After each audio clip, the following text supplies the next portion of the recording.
Last lecture আমরা পড়াশোনা করতেছিলাম বিজেটি নিয়ে এবং বিজেটির বেসিক অপারেশন আমরা দেখছিলাম। তারপর আমরা এটা কথা বলছিলাম যে বিজেটির মতোই সেম জিনিস আমরা দেখবো এইচবিটি, যেখানে এইচবিটি বলতে বোঝাচ্ছি আমরা হেটারো জাংশন বাইপোলার ট্রানজিস্টর।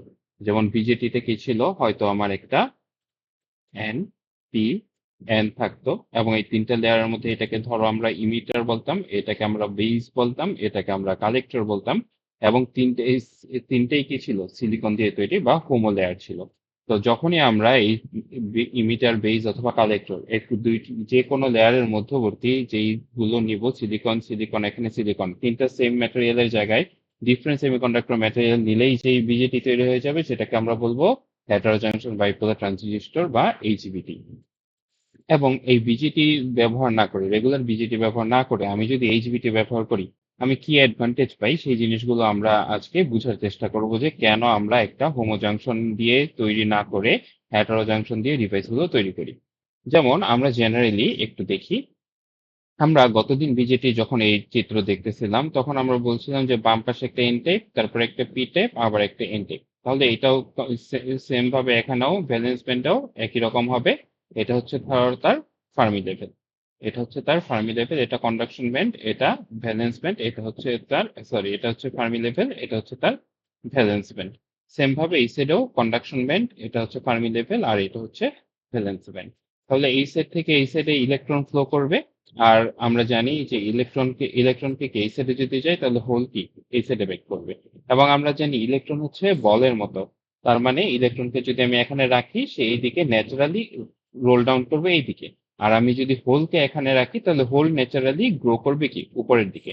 কিন্তু এই পার্টিকুলার কেসে আমরা যখন দেখাই, ইমিটার থেকে ইলেকট্রন ইনজেক্ট হবে কোথায়, বেজের দিকে, ইমিটার থেকে ইলেকট্রন গুলো ইনজেক্ট হবে। তাহলে ইমিটারের মধ্যে কি কোনো বাহির থেকে আমার ফোর্স দিতে হবে, এনার্জি দিতে হবে, যে এনার্জিটা কি করবে, এই ইলেকট্রন গুলোকে ড্রাইভ করে ইমিটার থেকে বেজের দিকে নিয়ে যাবে। তাহলে সেম ভাবে হোল গুলো, এখানে কি হোল আছে, এই হোল গুলো তো ন্যাচারালি এই সাইডে আসতে পারবে না। তাকে আসার জন্য কি করতে হবে, এই বাধাটা অতিক্রম করতে হবে। কোন বাধাটা? এই বাধাটা অতিক্রম করতে হবে। তাহলে এরপরে আমরা এটা বেসিক আন্ডারস্ট্যান্ডিং বুঝলাম। এবং আমরা যদি একটু নিচের দিকে যাই, এখানে আমাদের পরবর্তী কোনো একটা স্লাইডে আমরা এই জায়গাতে দেখি, সেম জিনিসটা এখানে দেখানো আছে, যদিও এটা হেটারো জাংশনের জন্য দেখানো, আমরা আইডিয়াটা বুঝি। এই দিক থেকে যে ইলেকট্রন গুলো ফ্লো হচ্ছে, এটাকে ধরো আইএন দিয়ে বুঝাচ্ছি বা জে এন দিয়ে বুঝাচ্ছি। আমরা এখানে জাস্ট ইলেকট্রনের ফ্লো বুঝাচ্ছি, আমরা কারেন্ট বুঝাচ্ছি না।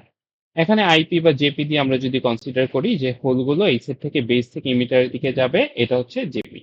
এখন আমাদের এই ডিভাইসের মধ্যে আইএন এবং আইপি, যেটা ওই যে বললাম তোমাকে, এটা হচ্ছে ইলেকট্রনের ফ্লো, এটা হচ্ছে হোলের ফ্লো। এই দুইটার যে রেশিও, এটা বোঝাচ্ছে আমার ডিভাইসটার গেইন। এখন গেইনটাকে আমি কি চাই, বাড়াইতে চাই। গেইনটাকে বাড়াইতে হলে আমাকে কি করতে হবে? দেখো, গেইনটাকে বাড়াইতে হলে আমাকে আইদার আইএন কে বাড়াইতে হবে, অথবা আমি আইপি যেটা আছে এটাকে কমাবো। এখন আইএন আর আইপি, আইএন ডিপেন্ড করতেছে কার উপর, এই নিউমারেটরের উপর। আর আইপিটা ডিপেন্ড করতেছে কার উপর, এই ডিনোমিনেটরের উপর। তাহলে আমরা যদি এই ডিভাইসের গেইনটাকে বাড়াইতে চাই, তাহলে আমাকে কি করতে হবে, আমরা দেখি। এই রেশিও থেকে আমরা একটা জিনিস বুঝি, আমাকে আইদার ডিএন বাড়াইতে হবে, অথবা ডিপি কমাইতে হবে, অথবা এই যে অ্যাকসেপ্টর ডোপিং, এই অ্যাকসেপ্টর ডোপিংটাকে আমাকে এই কমাইতে হবে, অথবা এই ডোনার ডোপিং যেটা আছে সেটাকে বাড়াইতে হবে। এই প্যারামিটার গুলোকে আমরা চেঞ্জ করে তাহলে গেইনটাকে কন্ট্রোল করতে পারি। ধরো আমি ডিএন কে ডিপি এর তুলনায় 10 গুণ করলাম, মানে ডিএন ইকুয়াল টু 10 ডিপি, তাহলে আমার গেইন কত গুণ বাড়লো, 10 গুণ বাড়লো।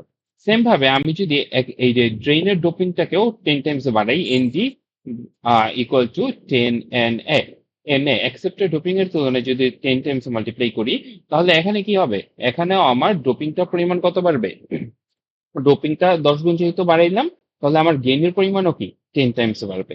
এভাবে আমি চাইলে গেইনটাকে কন্ট্রোল করতে পারি। কিন্তু এই যে প্যারামিটার গুলো হাত দিয়ে যে আমি গেইন কন্ট্রোল করব, এই প্রত্যেকটার কিছু অ্যাডভান্টেজ এবং ডিসঅ্যাডভান্টেজ আছে। আমরা হয়তো ওগুলো ডিটেলস আলোচনায় যাচ্ছি না, কিন্তু এই প্রত্যেকটার কিছু অ্যাডভান্টেজ ডিসঅ্যাডভান্টেজ আছে, আমরা দেখতে পাচ্ছি। এবং এই যে দেখো, আমরা নর্মালি এই যে ডোপিং কনসেন্ট্রেশন তাহলে পরিবর্তন করে খুব সামান্য পরিমাণের একটা গেইনের অ্যাডভান্টেজ আমরা পাইতে পারি। কিন্তু খুব বেশি পরিমাণে যে গেইন চেঞ্জ করতে পারতেছি, 10 টাইমস গেইন ভালো, কিন্তু সিগনিফিকেন্টলি ভালো যদি আমি চাই, সেটা এখান থেকে আসলে করা পসিবল না। কিন্তু এই সেম জিনিসটা আমরা অ্যাচিভ করতে পারি যদি আমরা এইচবিটি ব্যবহার করি। কিভাবে সেটা আমরা ব্যবহার করি? যেমন দেখো এই ফর্মুলাটা কিভাবে আসছে। এটা ডেরিভেশন আমরা কিছু দেখাইনি। এই ম্যাথমেটিক্যাল মডেলিং গুলো আমরা দেখাচ্ছি না। পরবর্তীতে আরো যে ইকুয়েশন গুলো আমরা দেখাবো সবগুলোর ক্ষেত্রে এই ম্যাথমেটিক্যাল মডেল গুলোর ডেরিভেশন কিভাবে আসছে সেই জিনিসগুলো আমরা স্কিপ করে যাব। এখন আমরা আরেকটা চিত্র দেখি। এইটা আরেকটা জাস্ট ফর্মুলা। এটাও একটা হেটারো জাংশনের জন্য ফর্মুলাটা ডিরাইভ করা। কিভাবে ডিরাইভ করা সেটা আমরা আস্তে আস্তে এখানে দেখবো না, পরবর্তীতে কোনো সময় হয়তো দেখবো, এখন দেখবো না। তাহলে এখানে এই ফর্মুলাটাও কি আবার আইএন এবং আইপি এই দুটো রেশিওটা আমাকে বুঝাচ্ছে কি গেইন। আমার যে ট্রানজিস্টরটা আছে এই ট্রানজিস্টরের গেইন বোঝাচ্ছে। এখানে দেখো আগের প্যারামিটার গুলো এজ ইট ইজ এখনো আছে। এটা যদি আমরা হোমো জাংশন বলি, হোমো জাংশন মানে কি, ধরো এই যে আমার ইয়েটা ছিল, আবার যদি একটু বুঝি, এটা এন, এটা পি, এটা এন। যেহেতু তিনটা ম্যাটেরিয়ালই সেম, তিনটা ম্যাটেরিয়াল যেহেতু সেম, তাহলে এই যে ধরো এটার ইজি ওয়ান বললাম, এটাকে ধরো ইজি টু বললাম, এটাকে ধরো ইজি থ্রি বললাম। তাহলে হোমো জাংশনের জন্য ইজি ওয়ান সমান সমান কি ইজি টু ইকুয়াল টু কি ইজি থ্রি। তাহলে কি এই ডেল ইজি মানে কি, এই যে ধরো আমরা শুধুমাত্র প্রথম, এটা হচ্ছে আমার ইমিটার টার্মিনাল, এটা হচ্ছে আমার বেস টার্মিনাল, এটা হচ্ছে আমার কালেক্টর টার্মিনাল। তাহলে ইজি ডেল ইজি বলতে বুঝাচ্ছি আমরা ডেল ইজি সমান সমান easy one minus easy to, এটাকে আমরা মডুলাস দিয়ে রাখি। তাহলে ডেল ইজি বোঝাচ্ছে কি এই দুইটার মধ্যে এনার্জি গ্যাপের ডিফারেন্স। তাহলে যখন আমি হোমোজাংশন নিয়ে কথা বলতেছি তাহলে ডেল ইজি সমান সমান তখন জিরো। তাহলে এই এক্সপোনেনশিয়াল টার্ম যেটা আছে এই পুরো টার্মটা কত ভ্যালু কত হয়ে যাচ্ছে, ওয়ান হয়ে যাচ্ছে। E power something equal to one, আমরা এটা জানি। তাহলে দেখো এখানে কি, যখন আমি হোমোজাংশন নিয়ে কথা বলতেছি তখন এখানে কোনো ডিফারেন্স নাই। কিন্তু যদি আমরা হেটারো জাংশন নিয়ে কথা বলি তাহলে আসলে আমার কি অ্যাডভান্টেজ হবে, চলো আমরা যদি সেটা একটু বুঝার চেষ্টা করি। তাহলে যখন আমি হেটারো জাংশন নিয়ে কথা বলতেছি, ধরো হেটারো জাংশন নিয়ে কথা বলির সময় আমার ইমিটার যেটা, ইমিটারের জন্য ইজি ওয়ান সমান সমান ধরো আমি বললাম 2.5 ইলেকট্রন ভোল্ট। আমি ইজি টু বেজের জন্য যেটা আছে এটাকে ধরো বললাম আমি 1.5 ইলেকট্রন ভোল্ট। তাহলে আমার ডেল ইজি কত আসবে, তখন ডেল ইজি আসবে কত, 1 ইলেকট্রন ভোল্ট। এখন দেখো তো তাহলে এক্সপোনেনশিয়াল টার্ম কত আসবে, ই পাওয়ার ই সমান সমান ই পাওয়ার 1 ডিভাইডেড বাই, আমরা জানি কেটি, কেটি এর মান কত 0.026 electron volt for room temperature, T এর মান যদি আমরা 25 ডিগ্রি সেলসিয়াস নিই, তাহলে ডিভাইডেড বাই কত 0.026। এখন এইটাকে যদি তুমি এক্সপোনেনশিয়াল টার্মটার ভ্যালু দেখো, এটা কিন্তু তোমাকে ইটসেলফ মিলিয়নসে ভ্যালু দিবে। তার মানে কি একটা সিগনিফিকেন্টলি তুমি ধরো এটা হয়তো 10 পাওয়ার 4, 10 পাওয়ার 5 এই রেঞ্জে তুমি ভ্যালুটা পাওয়া শুরু করবা। তাহলে দেখো আমরা এই যে ডিভাইসের প্যারামিটার যেগুলো ছিল এই প্যারামিটার গুলোকে কোনো কিছুই চেঞ্জ করিনি, জাস্ট এখানে আমি হোমো জাংশনের জায়গাতে যখন একটা হেটারো জাংশন ব্যবহার করতেছি সেই মুহূর্তে আমি কি করতে পারতেছি, সিগনিফিকেন্টলি মিলিয়নসে আমি আমার গেইনটাকে নিয়ে যাচ্ছি।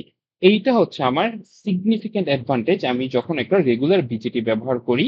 সেটা ব্যবহার না করে আমি যদি এইচবিটি ব্যবহার করি তাহলে আমি এই অ্যাডভান্টেজটা অ্যাটেইন করতে পারি।